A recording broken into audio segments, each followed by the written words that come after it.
You gonna do this? Okay, fine. That's all I needed. That's all I needed for him to do that. And it became personal with me. You've got to create a lot of different emotion to heighten your sense of awareness and focus. Like for me, anger was good. Anger was good because it was motivating. The more I could create an enemy, the more I wanted to go out and kill those guys. Now, I knew I wasn't gonna kill them physically, but man, if I could just, what did they say? You know, and what did they look like? And did they disrespect me at all? You know, and did that still say something? Like, those are little things that can get me right in the emotional frame of mind that when I ran on the field and I said, let's fucking go. It was really, let's go kick some ass. That's what we were doing. This voice in your head that wants you to do nothing. This voice in your head, and he calls it resistance. Yeah. And he talks about this resistance that is in your head and that you have to decide that you are a professional. This is what a professional does. A professional goes to work and they give in to the muse. Okay, the concept of the muse, whether or not it's real, but the concept of the muse is you settle in and receive creativity almost like as a divine gift from this magical entity, the muse. Now, whether or not it's real is not important. What's important is if you treat it as if it's real, it does work. And what works is if you dedicate your time and your focus, like realistically, with a professional, disciplined effort to creativity. You show up every day like a professional, but you show up to be creative. If you just do it on a regular basis, ideas will come to you. Do not be the caught cynic. The ability to express wonder and amazement and seem like you mean it is a rare and dying talent, but one still greatly valued. That there is a way out, that there is a way to do more, to get more, to obtain more. But I personally don't want to lose all that I've been able to get. So I need to make sure that I do everything to keep it. So I can't be content. So there is an understanding, but I refuse to click on the switch of, You have to be a little maniacal with the shit. Maniac, right? That word isn't good in a lot of situations, but when you're pursuing your destiny, when you identify with your destiny, you have to be selfish, you have to be maniacal, you have to be uncompromising. And you have to move in a way when it comes to those three things, when you function completely in a way where it's an unwavering faith. Like, it don't matter how fucked up that shit might look. It don't matter how much it feel like it ain't gonna work. You know, it's all psychological, to be honest. You've got to be able to control your breathing and control your emotions in there. Again, like I said, sometimes I've been up and down on it. Sometimes I've riled up too much to it. And I'm only young, Tony, you know, I'm still learning the game. Yeah. And I don't claim to know it all. But what I do know, I know it damn well, you know, and I'm continuing to learn and continuing to push on. And that's where I'm at now, so. Delusional. Complete delusion.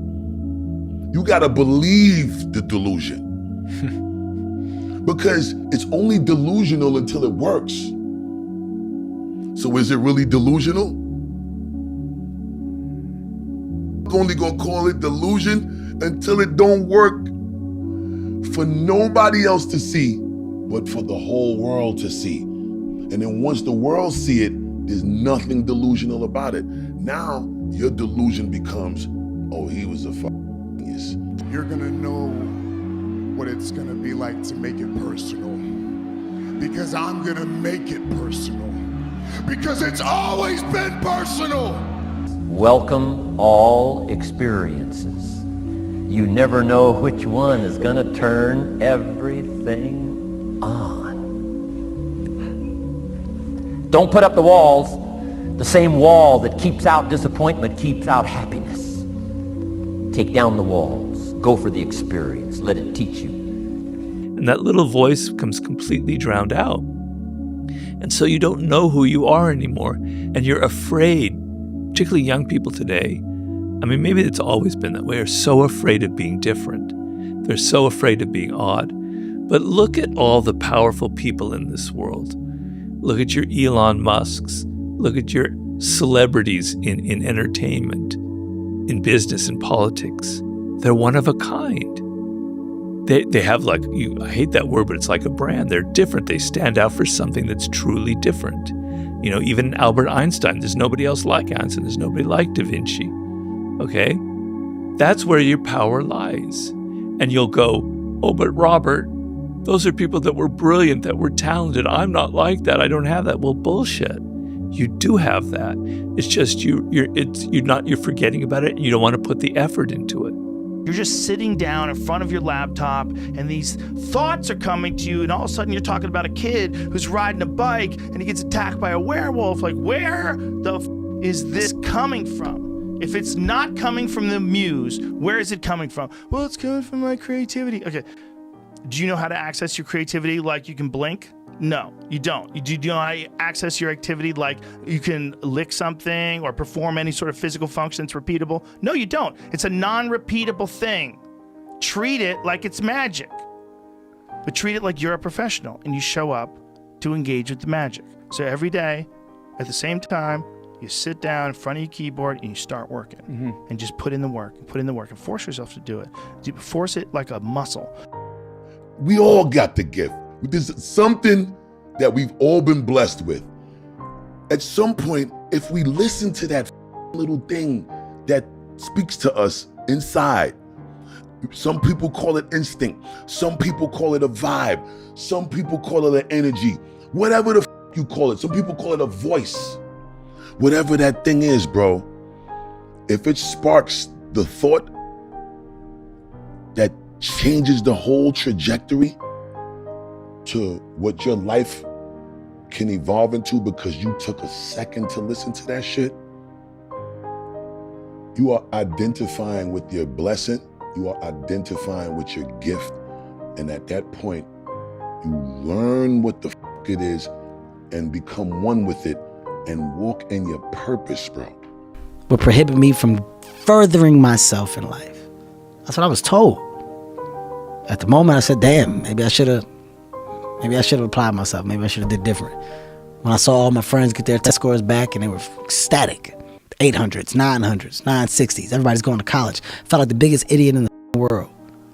The biggest idiot in the fucking world. Because the same people that I went and rushed to go to Great Adventure with, they had taken their SAT the week before. They already got their work done. They did everything they were supposed to do. So that moment of fun was real fun for them. I was the only dumbass that didn't prioritize and take care of my shit. So I'm the only one going to community college. Everybody else off to Villanova, Temple University, Drexel University. God damn.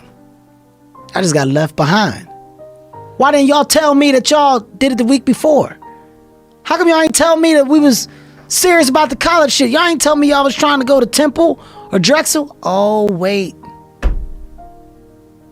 It's because my life isn't their life. They're focused on themselves. Wow, they're doing what they're supposed to do. One of these days, you'll be sitting on a front porch somewhere, and you won't hardly know what's going on. So don't give up. If times are hard, good things nor bad things last forever. But most generally, we are in control of our own destiny. And when I say that, I mean this. If you're not getting ahead, you need to do something to allow yourself to get ahead. And what a time now for us to take this dream and not let it die. Take this dream and give it life. Take this dream and breathe into it your own personal spirit until finally it becomes a flame that burns around the whole world. Let's go do it now. Always stick to what makes you weird, odd, strange, different. That's your source of power, which is similar to occupy your niche.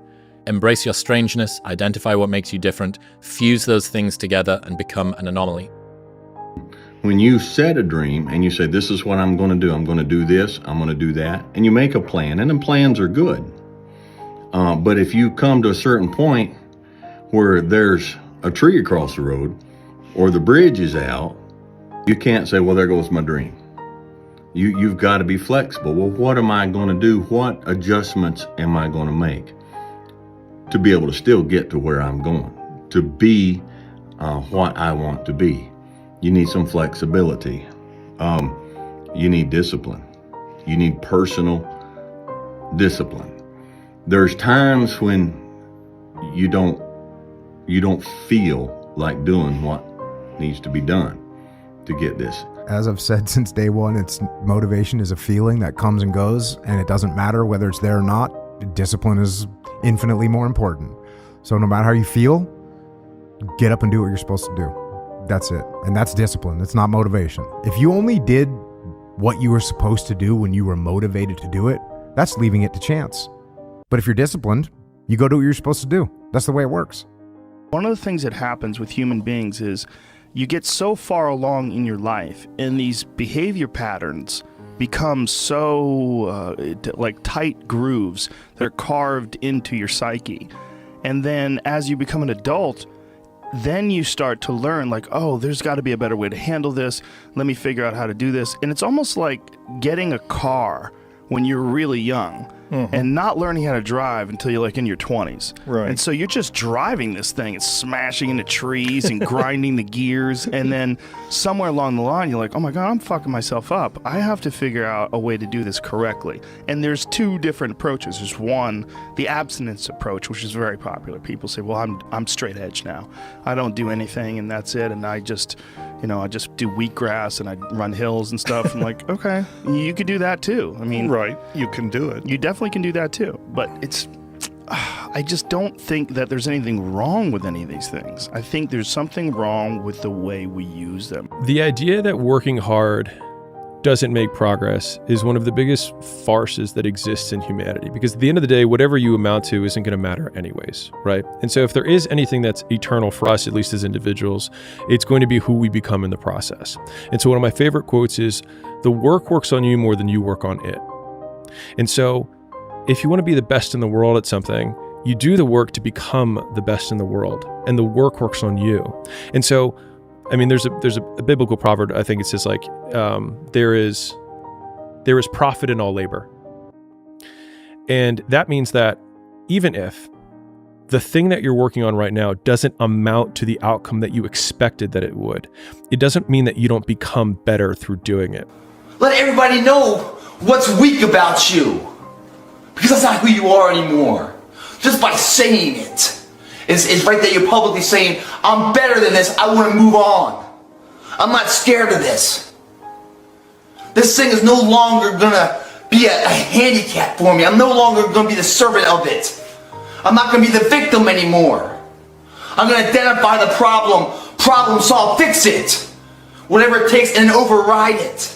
When you do that, not only are you a betterment of a person, but you have the belief and the confidence that what the fuck's next? What else can I overcome? And the answer to that question is anything. Anything. But if you sit back and you war game it, and you're not moving forward, and you just, you start thinking, all right, how am I going to do it? Hesitation builds. With hesitation comes fear of failure. What happens if I do fail? Well, right now it's good enough. Everyone thinks I'm good.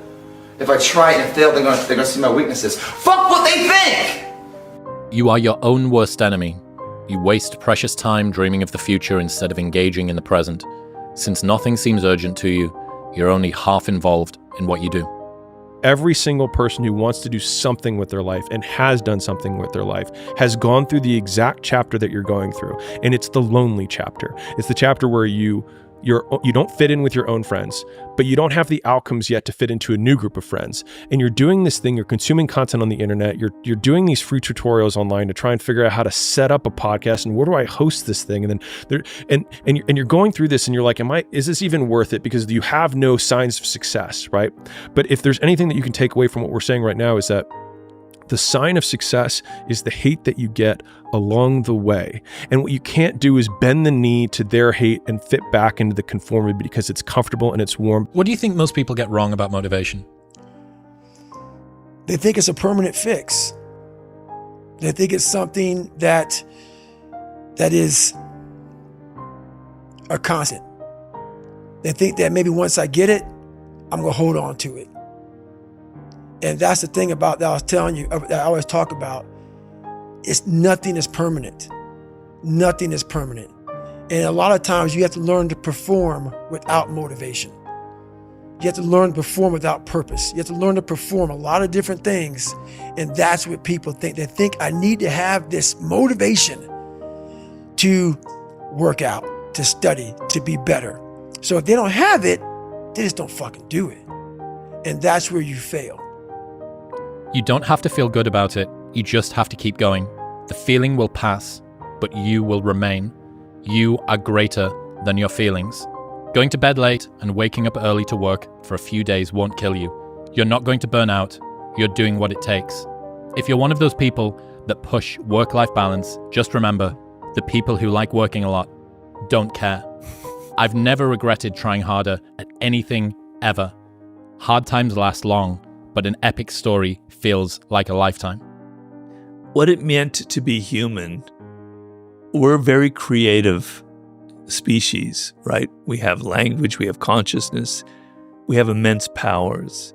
Those powers developed under the pressures of necessity, of having to get things done, of having to survive in a very brutal, ruthless world where a leopard could pop out tomorrow and eat me, where there were dangers all around, where food was scarce. And under the pressure, we had to think, we had to be creative, we had to be inventive, we had to be strategic. The human brain evolved under immense amounts of pressure, okay? That's how the brain works. It's like you already got up the hill. Now you're just coasting. Yeah. You know, you're just rolling down the hill. Everything's great. That's the easy part. It's all smooth sailing. Yep. The hard part is getting up that fucking hill. Especially if you got a dad you're hiding from. Especially if you feel like you're a loser. Or you never really had anything in your life that you could look back on and say, hey, I was really good at that. You know, and there's a lot of people out there listening to this. There's so many people that are in that starting point. Like the people that come up to you and say, I don't know what to do. What should I do? How do I do it? Yeah. How do I get going? But you're going to have to figure it out, one foot in front of the other. Exactly. You're going to have to find a thing and keep working at it and get better at it. So if you're in the woods and you don't know where to go, start walking. You got to start walking because the perspective's not going to change. You have to start moving forward. You have to start taking steps in order to improve your vision, improve your perspective, change your perspective, make some kind of progress. And worst case scenario, you figure out that you walked the wrong direction. Okay, now you can go walk in the other direction. And that's going to be fine. But standing there lost and not doing anything is just waiting to die, waiting to starve to death. Don't let that happen. You got to wait for the tide to be right. You got to be able to, you have to be able to sit in some little place called York, Nebraska for 4 days, waiting for the weather to clear. Well, you're going to have the York, Nebraskas in your life. There's going to be places in your life that you're going to have to sit for longer than you wanted to sit. We wanted to spend one night there, but we had to be patient because the timing wasn't right. And so while we were there, we did some stuff and got some stuff organized and got some stuff taken care of so that the time was utilized. And then when the time was right, we moved on. Herbalife has got the ability to make it all come true, but you've got to decide, what do you want?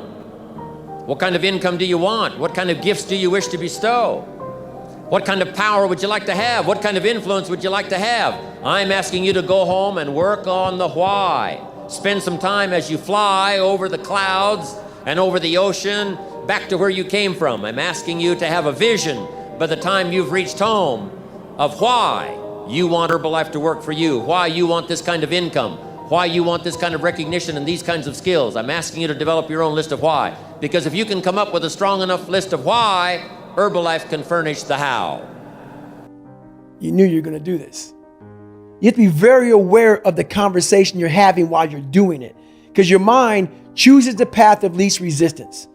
Your mind has the ultimate tactical advantage over you. It knows what scars you. It knows your fears. It knows your insecurities, and it protects you. Which is why I talked about the 40% rule in my book. The 40% rule is all about the brain has the tactical advantage over you. It knows, and it keeps you away from all that. That's why it says don't jump out of an airplane. Don't go in the ocean where there's sharks. It's a protective mechanism. Don't go back to the place where your dad beat the shit out of you in your mind. Don't go back. The brain protects you, but protects you so much, it doesn't allow growth. So the brain is an amazing thing, but the brain controls you. You must control it. You must take power over your own mind, or your mind will guide you into all the soft places that your brain wants to live in. It's the underlying key to success, the structure of it. How you go about your day, how you order them, how you repair them, how you give them nutrition. All that stuff is the mindset of a champion. Thinking before acting. You don't just go in there and start throwing weight around. You have purpose for every action. Therefore, every action has a result. This workout here is systematically designed for growth. That's all it's about. But in order to find that growth, you must first feel the pain. Two types of pain, guys. Pain that kills you, hurts you, injures you. And there's a pain of progress that changes you. That's what we're going to embark on. You go in here welcoming that. Your workout doesn't even begin or end until you have felt that. Then you know you've done something today. You can check the box that the opportunities have arisen, the choices you made are for tomorrow's investment for the betterment. You know, you got to take ownership of what's going on in your life. When you're not where you want to be and you say it's because the boss doesn't like you, or it's because the girl treated you this way, or the guy did this, like all those things, you got to take ownership of. And if you're blaming all these other external things, you're not going to make any changes. And that's going to be a problem. That's the problem too. If you're chronically rejected by people, it's often because of your own insufficiencies. You know, whether that's cowardice or lack of social skills or whatever it is, it's like, you can't just brush it off as, oh, well, you know, no one likes me, but really I'm okay. It's like, no, wrong. If everyone rejects you, there's probably something wrong, and it's probably deep and difficult, and it's going to be horrible to fix.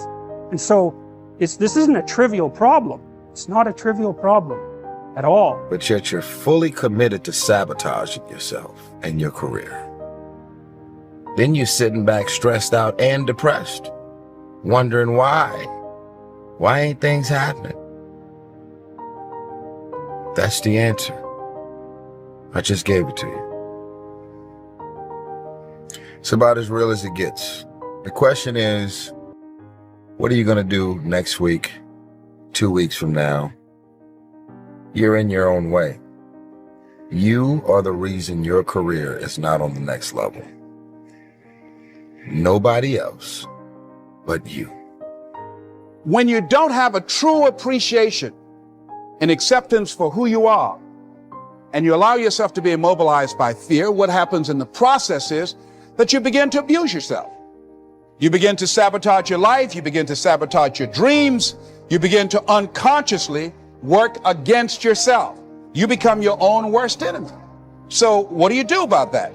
Well, you begin to realize that your dream and your gifts have so much meaning and so much value for you till your hunger for them will begin to push you past the fear.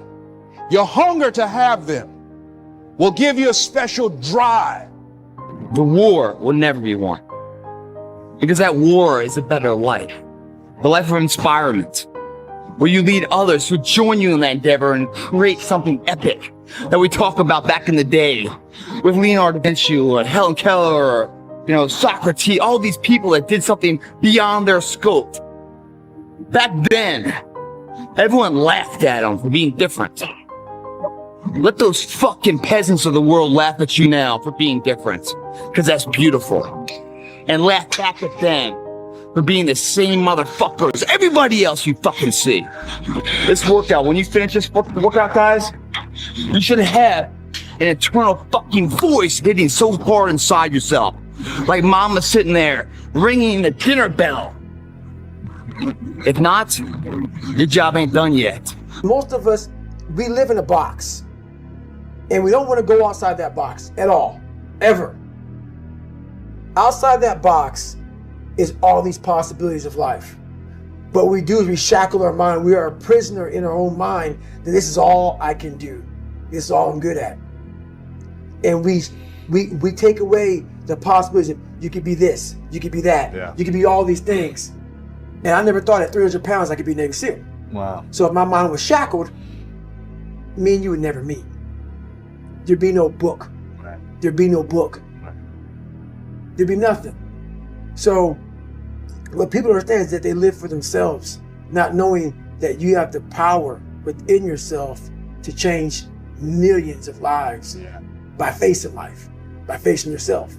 If you're struggling, if you're frustrated with yourself, if you're at that point where you're so sick of yourself and your excuses, I've been there, Stephen's been there. This is a normal part of the human experience.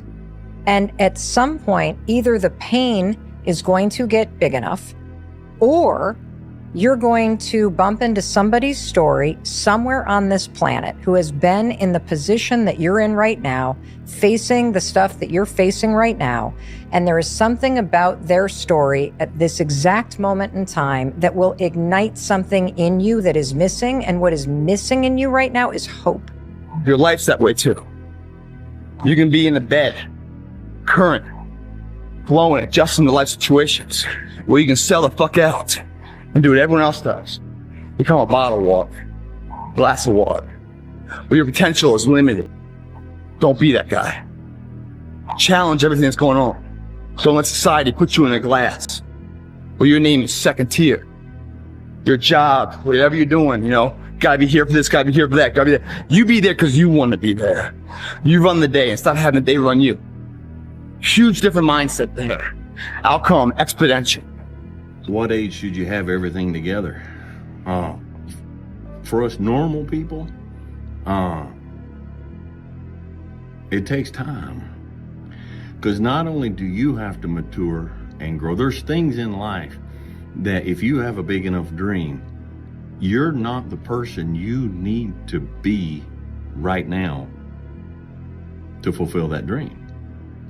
Now you keep moving towards it, you keep doing what needs to be done, but at the same time you realize that you yourself are gaining in knowledge and in experience and in personal growth. That if you want it, you gotta go get it. Some of y'all got this concept of what you want to accomplish. Some of y'all are motivated by broke. I'm broke, I'm stuck, I'm fucked up, I can't do nothing.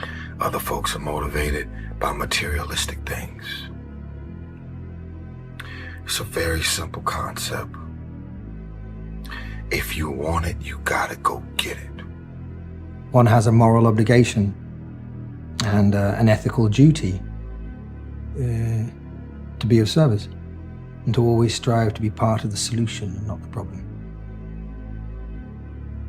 After all, it's a world that our children will inherit. That's worth being a part of.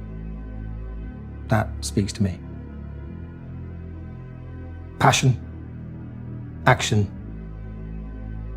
noble intention creates progress.